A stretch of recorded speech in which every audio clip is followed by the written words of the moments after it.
महीने में कितने दिन होते हैं उसको कैसे जानेंगे। तो ये जो कानी उंगली की ऊपर है जिसमें हड्डी दिखाई दे रही है, यहाँ से हमारी गिनती शुरू होती है। पहला महीना होता है जनवरी, तो ये ऊपर में है तो जनवरी 31 दिन का होगा।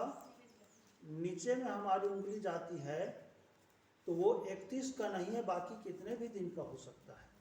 लेकिन दूसरे नंबर पर फरवरी का महीना आ रहा है, वो 28 दिन का होता है। और लीप वर्ष जब आता है, लीप वर्ष किसको कहते हैं, तो जिस वर्ष के अंतिम दो संख्या 4 से विभाजित हो जाए, 4 के पहाड़े से कट जाए, तो उस साल फरवरी का महीना 29 दिन का होगा। जैसे 2004, तो 4 एकम 4, 4 कट गया 4 के पहाड़े से। 2008, 2 दूने 4, 4 के पहाड़ा से 8 कट गया, 12 कटेगा, 16 कटेगा। 2020 में भी फरवरी का महीना 29 दिन का था।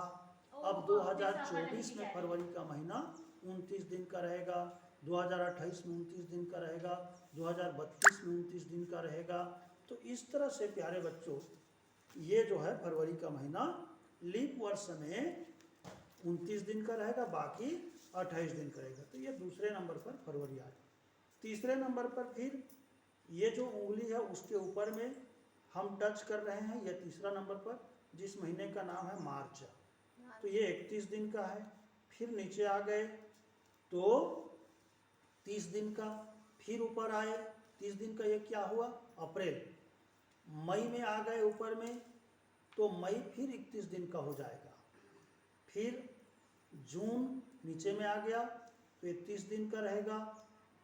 जुलाई ऊपर में आ गया, 31 दिन का है। तो 4 महीने अभी तक हमको 31 के मिल गए, क्योंकि 4 उंगलियों की जो हड्डियां हैं, ऊपर का जो हिस्सा है उसमें 4 महीनों का नाम आया, और 3 महीनों का नाम नीचे में आया है, जिसमें पहला महीना के बाद दूसरा महीना 28 और 29 दिन का बताया गया है। उसके बाद यहाँ तक हम जुलाई तक पहुँचे थे। दूसरे हाथ में जाएंगे तो दूसरे हाथ में फिर ये ऊपर से शुरू होगा। तो जुलाई भी 31 का था और यहाँ भी ऊपर से ही शुरू हो रहा है, तो अगस्त का महीना ये भी 31 का होगा। फिर नीचे में आ गए जिसमें सितंबर का समय आया है, तो सितंबर का महीना 30 का हो जाएगा, नीचे में हम टच कर रहे हैं। उसके बाद अक्टूबर है, फिर ऊपर में, तो अक्टूबर 31 दिन का रहेगा। फिर नवंबर नीचे में आ गया, तो नवंबर 30 दिन का रहेगा।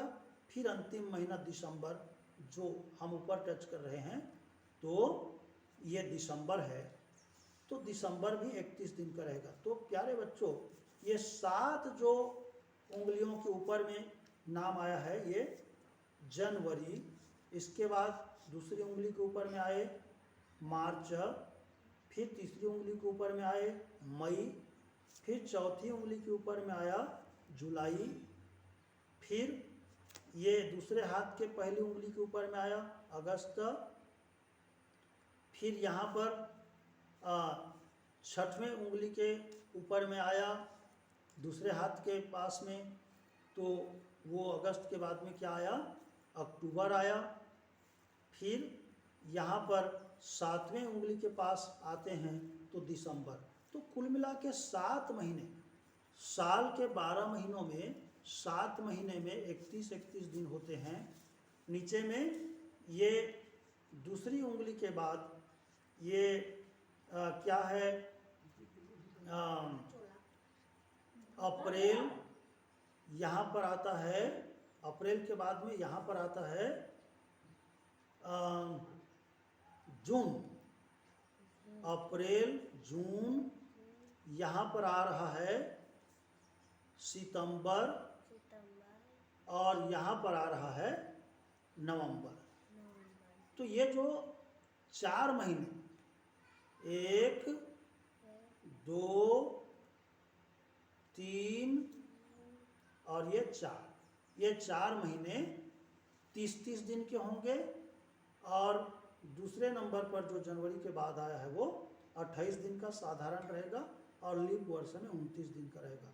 इस तरह से साल के 12 महीनों में 7 महीने 31 दिन के होते हैं, 4 महीना 30 दिन के होते हैं और 1 महीना 28 दिन का होता है।